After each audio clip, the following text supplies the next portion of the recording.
Hi guys, ഇതാണ് എൻ്റെ Kunjoottan or Devoottan. ഇവനെ ശരിക്കും വീട്ടിൽ വിളിക്കുന്ന ദേവാന്നാണ്, പക്ഷെ ഞാൻ ഇങ്ങനെയൊക്കെയാണ് കേട്ടോ വിളിക്കുന്നത്. കുഞ്ഞൂട്ടനെ കൊണ്ടൊരു ഹായ് പറയിപ്പിക്കാൻ നോക്കുന്നതാണ് നിങ്ങളെ കാണുമ്പോൾ. നിങ്ങൾക്ക് തോന്നും പുള്ളി ഒരു പാവമാണ്, പക്ഷെ നല്ല കുറുമ്പാണ്. അത് ഈ വീഡിയോ ഫുൾ കാണുമ്പോൾ നിങ്ങൾക്ക് മനസ്സിലാവും.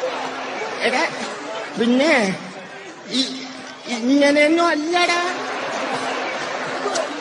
എടേ, ഇത് നമുക്കിന്ന് പോണ്ടേ? അപ്പോൾ ഞാനും നാത്തും കൂടെ കുഞ്ഞൂട്ടനെയും കൊണ്ട് അംഗനവാടി വരെ പോവുകയാണ്.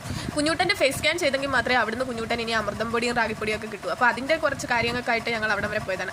അവിടെ ചെന്നപ്പോഴത്തേക്ക് ആദ്യമൊക്കെ പുള്ളി അടങ്ങിയതെങ്കിൽ പിന്നീട് അങ്ങോട്ട് ഭയങ്കര കളിയായിരുന്നു. സാറും കുട്ടിയും കളിച്ച് അവിടുത്തെ സ്റ്റൂളിലും ബെഞ്ചിലും ഒക്കെ തല്ലുമായിരുന്നു പുള്ളി ആദ്യമൊക്കെ. പിന്നീട് അങ്ങോട്ട് അവിടെ എല്ലാം ഞൊരച്ചോടി അവിടെ തുടങ്ങി. ഇപ്പം മനസ്സിലായോ ഞാൻ എന്താ പറഞ്ഞതെന്ന്? പുള്ളി അത്ര പാവമൊന്നും അല്ലേ, കുറച്ച് കുറുമ്പും കുസൃതി എല്ലാം കയ്യിലുണ്ട്. സോറി, കുറച്ചല്ല, കുറച്ചധികം. അങ്ങനെ അതെല്ലാം കഴിഞ്ഞ് ഞങ്ങൾ വീട്ടിലെത്തി. അപ്പം ഇനി മുതൽ നമ്മുടെ അങ്ങോട്ടുള്ള വീഡിയോയിൽ ദേവാച്ചിയും നമ്മുടെ കൂടെ ഉണ്ടാകും. അപ്പോൾ ഞങ്ങളുടെ വീഡിയോ ലൈക്ക് ചെയ്യാനും സബ്സ്ക്രൈബ് ചെയ്യാനും മറക്കരുത്. Bye bye.